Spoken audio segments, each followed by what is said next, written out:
कहते हैं बिल्लियां वह देख सकती है जो इंसान नहीं देख पाते। पर क्या हो अगर वह मौत को आपके करीब ले आए। सोयन जिसे बंद कमरों से डर लगता है, अब एक ऐसे जाल में फंस चुकी है जहां हर बंद दरवाजा मौत का पैगाम है। एक तरफ खौफनाक बिल्लियां और दूसरी तरफ एक छोटी बच्ची की दर्दनाक कहानी। क्या सोयन खुद को बचा पाएगी या वह भी उस बॉयलर रूम का हिस्सा बन जाएगी? नमस्कार दोस्तों, आज हम एक्सप्लेन करने जा रहे हैं कोरियन मास्टरपीस द कैट। कहानी की शुरुआत में हम सोयन को देखते हैं जो एक पेट शॉप चलाती है।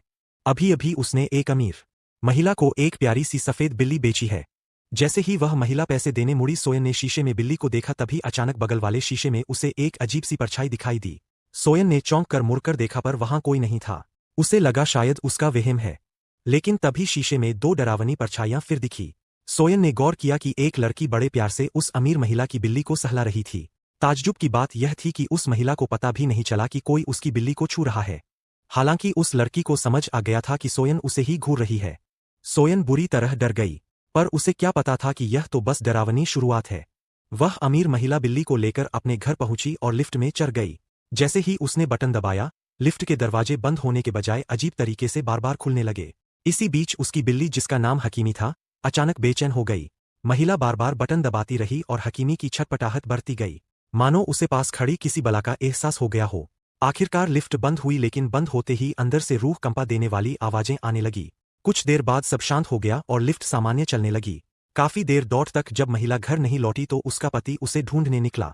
उसने जैसे ही अपनी पत्नी को फोन किया, उसे लिफ्ट के अंदर से रिंगटोन सुनाई दी।